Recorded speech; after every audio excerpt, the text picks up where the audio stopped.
Good morning, gardeners of the prairies. It is early June 2022 and we are expecting a beautiful stretch of lovely weather. Not too hot, but it's going to be perfect for our plants. So it's going to be low 20s, which is how they love to grow. Nighttime temperatures are going to stay pretty warm around the 10-degree mark. So you're going to see your plants just shoot up. So you want to set them up for as much growth success as possible.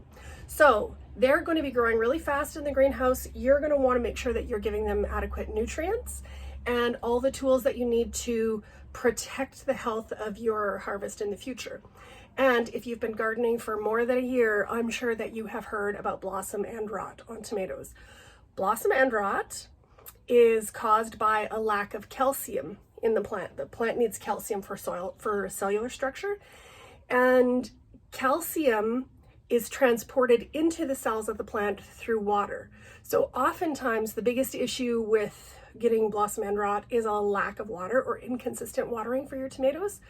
So make sure that you're watering your plants consistently, especially if they're in containers like this strawberry. You got to make sure that you're watering it every day. When it gets hot, you're watering it maybe morning and late afternoon. Like you have to make sure your containers stay really well watered. If you're planting in ground, so your plants are connected to the earth, they've got more access to water and water retention than container plants, which are entirely dependent on us to provide them with their needs. So I'm going to show you a couple things that I do to make sure that your plants are going to be successful. First of all, a 1-gallon jug. I have found just like a really simple but really imperative tool in my arsenal, because all of the instructions for fertilizers and feed say X amount per 5 liters or X amount per gallon. And you want to make sure that you're using that accurate measurement because you don't want to create any toxicity, nutrient toxicity in your plants, which can happen. So with this 5-liter jug, if you're going to add any fertilizer to your plant, you can totally do that. You can use an all-purpose fertilizer, which is a 20-20-20, and that reflects nitrogen, phosphorus, and potassium. The first number is for green, leafy green growth. The middle number is for root and fruit production. And the third number is for plant health and resilience. So 20-20-20 is a really nice balanced feed. If you don't have anything else, don't get anything else, 20-20-20 is the way you want to go. You might want to do something a little bit more specialized if you're doing vegetable gardening. So this is a 9-16-16. So the focus is going to be on fruit and root development and less emphasis on the first number. This one is a 9, less than 16, the nitrogen. So it still has nitrogen, but just not as much as you would want on, say, your plants or on a Norfolk pine if you're growing some coniferous plants, some trees. So this fertilizer you could use once your plants are in and as part of your regular watering regime. So once a week you could use that. The other thing you can do is when you actually put your plants in the ground, you would mix this. This is a granular mix that you actually put into the soil. There's no way that you can see that without me spilling it all over. But this gets mixed right into the soil at the time of planting, and then it has it's a slow release fertilizer, so that is also excellent. The big thing for blossom end rot is, what are you doing for calcium? So there's a couple different things you can do.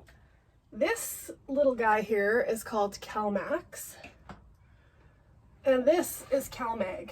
So CalMag, this little CalMag here, this bottle, is made by the same makers, this West Coast seaweed extract. So this is a fish fertilizer, which is fabulous if you're looking for a natural fertilizer. It's a great one. It does have an odor. Pro tip, don't spill it in your car, because that takes about 4 years for the smell to go away. True story. So CalMag, you're going to put this in amidst your watering regime so that you have bioavailable calcium in the soil for your plants. Please don't waste any of your time and effort on drying and grinding your eggshells and putting those in the hole.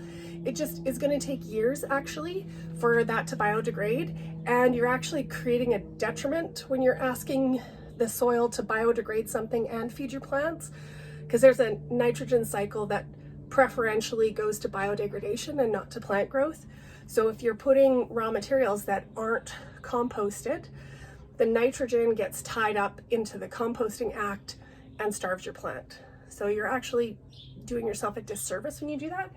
Just compost your eggshells and use your compost to enrich your plants, or supplement with something like this. So for this one says, for soil gardens, use 2 teaspoons per gallon of water. For the accelerated formula, use 3 teaspoons per gallon of water. My tomatoes are all in the soil, so I would use that soil garden. 2 teaspoons per gallon of water. The other thing you can do is this CalMax. It requires 5 to 8 mils per 4 liters of water. Always shake well before using, and when you water, make sure that you're watering the soil and not the leaves. We don't want foliar application. So the other thing that's a really simple tool, maybe hit a thrift store or something and pick up a set of measuring spoons, because you really do need to do an accurate measure. So 2 teaspoons per gallon of water. I've got a gallon of water here, 5 liters. 1 teaspoon, 2 teaspoons. That's it. That's all I need to do to protect my plants. This bottle was $13.50. This will last me, at 2 teaspoons at a time, this will last me a couple years. I've had it for a couple years. One other thing that you can do to give your plants a little head start is when you're planting, you could mix in some of this Mike's vegetable and herb mycorrhizae.